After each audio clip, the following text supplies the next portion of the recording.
Hi, I'm Alice, and today I'm going to share with you the secret to growing ferns.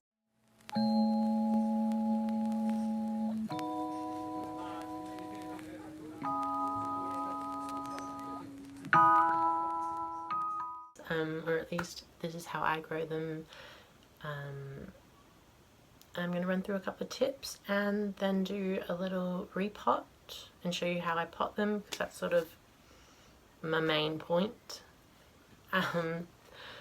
So first of all, there's like three main things you need to keep in mind when you're keeping ferns. First one is humidity. You can do everything else right, but not doing humidity. You're gonna end up with one of these, a little crispy boy. Because this was in the lounge room where I don't have a humidifier for a couple of weeks, and all the new growth is dead. But it should come back now that it's in my room where my humidifier is there. And the ferns sit on the floor down here. So they've, at least I run it during the day, not at night, for no particular reason. So they've almost always got humidity, but I run a fan as well, and that's blasting right at them. So it's not as much humidity as if it was just falling straight on them all the time. It's generally above 60, but I'm not really sure how effective my humidity meters are. So just some humidity. You could probably keep them in a bathroom if you don't have a humidifier. But yeah, they do need some extra humidity, because most ferns do come from environments which are quite moist. There are ferns that come from deserts, so if you ever come across some of these, those might be especially hardy. But generally speaking, ferns come from moist environments, so they've got constant moisture.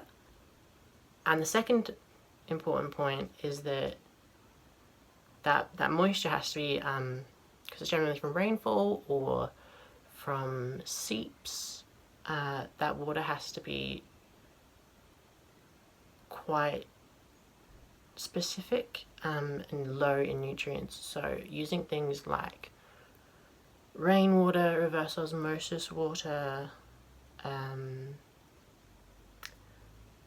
and my little tip, which I have been trialing and haven't had any bad results, is using aquarium dechlorinator,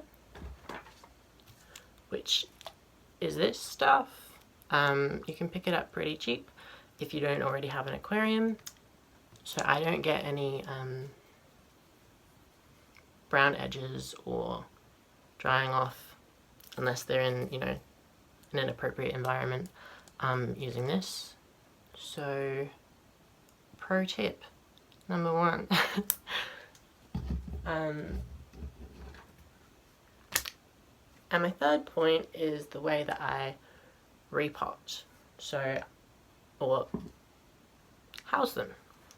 So even that guy you just saw, the pot at the bottom doesn't have a hole in it, but mostly I keep them in jars and vases. So they've constantly got moisture. We've got a wick and a media. So if you're familiar with self-watering, hydro, semi-hydro, etc., it's just that. You could probably use as a media Leica or perlite, but I use orchid bark, just because I think those look ugly. But I would be interested to see if anyone else keeps them in those other medias. I was watching this, and it's essentially Miss Orchid Girl's method of self-watering. if you want to check her out here. But it's just an organic media. I watched a video by the Orchid Room, I think, today, and she was experimenting using bonsai media and starts with a P, but it's not perlite. Pumice, as a self-watering media, and I think that she found the bonsai media was really good for a fine-rooted orchid, so I'm wondering whether that would be good as an inorganic alternative. But I use bark. And what I'm going to do is I'm going to repot 3. I'll probably only film one just so you get an idea. And I also use a little bit of sphagnum in the bottom, but I'll go through that. Because with these 3, I thought, because they're quite fine and they're really quite a delicate, 3 delicate little ferns, I thought they might need a bit more moisture, but so what I did was I just used a basic media with some orchid bark added to it, but I think that's keeping them a bit too moist, and they've got this sort of dry appearance, which I think is meaning that their roots have rotted a bit. So I'm going to repot these 3. Let's do it.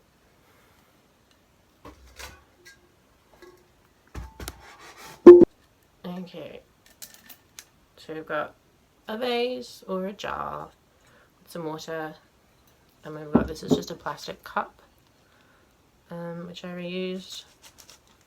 This is Cheilanthes myriophylla.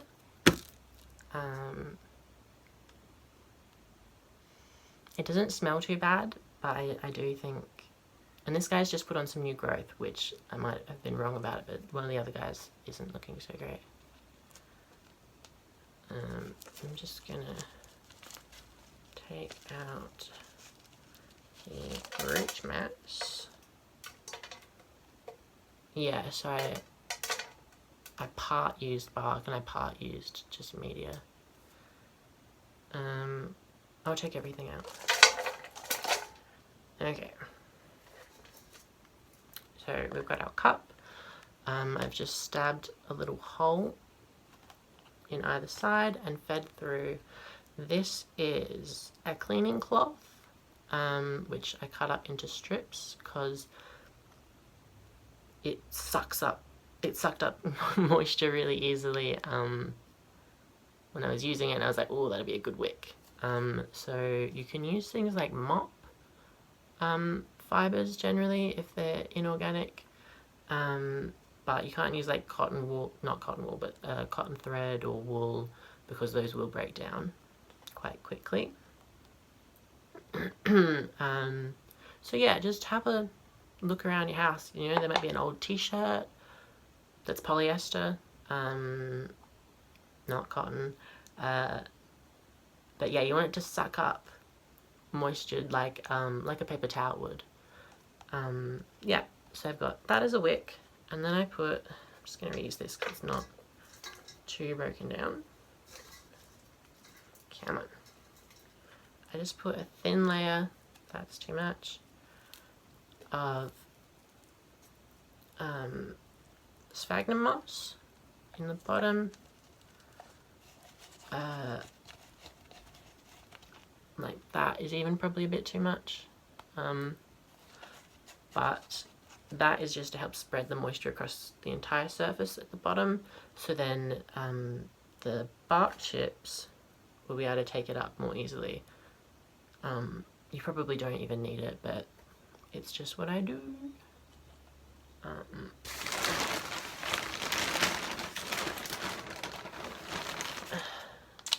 put some bark chips in.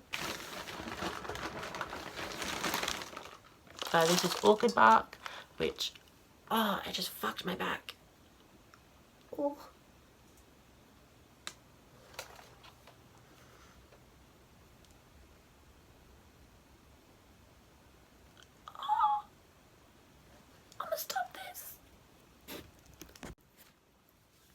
okay, I think I'm good.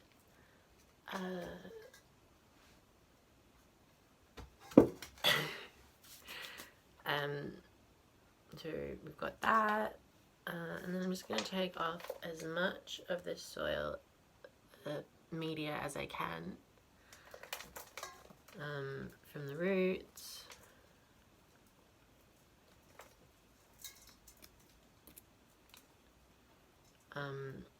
If you're doing this in an inorganic media, you would want to remove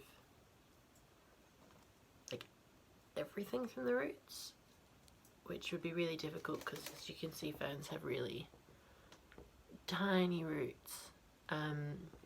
So good luck with that.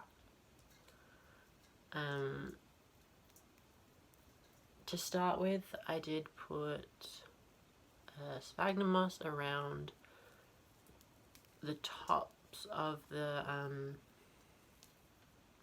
pots, but I found that the water would just wick up through the bark and the moss would just be sopping wet, and then any new growth would sometimes rot off instead of growing out. This I can feel has a plug in the middle, which is fine, but just be wary of that because that can restrict root growth. It hasn't on this, and I don't know why I'm bothering to tear at it, but there you go. Put her in there. I'm probably going to do a little bit more bark.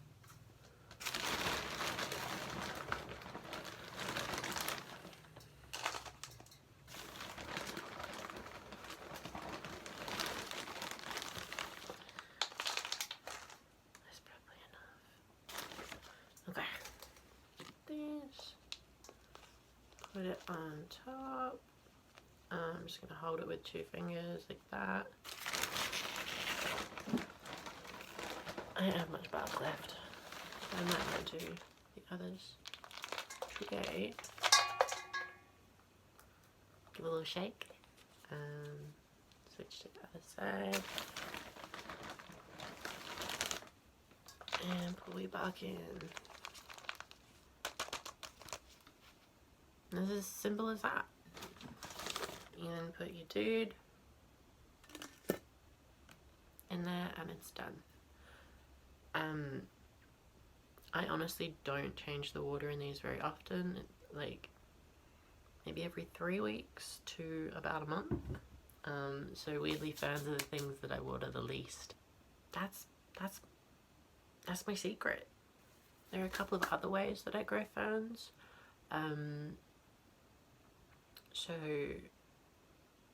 Oh yeah, if you're a beginner to ferns, I recommend epiphytic species. I've never grown a bird's nest fern, the spleniums, but I've heard that they're pretty easy. But what I started with was this guy right there, which is a Davalia, or rabbit's foot fern, and they are a lot easier because they don't require that constant moisture because they're an epiphytic fern, which means they grow in trees. So things dry out a bit more, and then epiphytic ferns tend to have a rhizome. So, you know, the rabbit's foot fern has the little feet.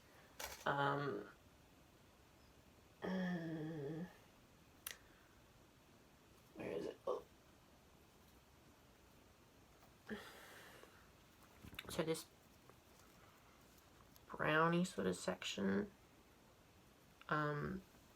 is a rhizome, which allows them to store a bit more moisture. It also helps them hang on to trees. This is a Drinaria species, which I'm also growing. in a kokedama. It's not a traditional kokedama. It doesn't have clay inside. It's just a ball of sphagnum. And something interesting is that it's just putting out its first frond for me, and it seems to come with a sheath,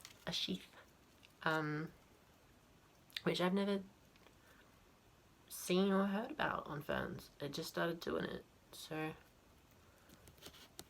yeah. And it sort of, it looks like there's like growth growing in there, and that'll burst through the sheath. Weird. Yeah, kokedama. I also grow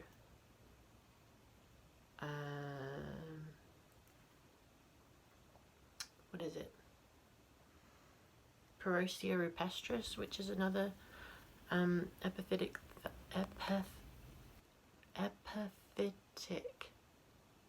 fern.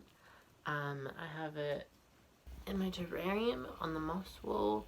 I've got a little piece in a pot and a little piece on a mount. Oh, and this gets watered once a week as well. It's still moist. Today is Monday and I watered on Saturday, so it stays moist about half the week. Yeah, I water once a week. And that's him. I was always really afraid of ferns, but then I started with the rabbit's foot fern and actually wasn't.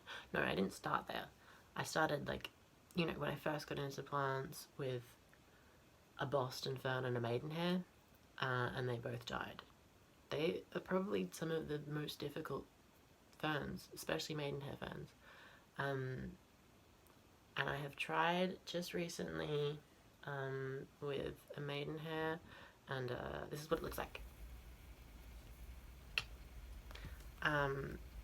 But that could just be it adjusting to my environment, even though it is right by the humidifier and it's got that constant moisture, it still died. So I'm thinking it's just adjusting.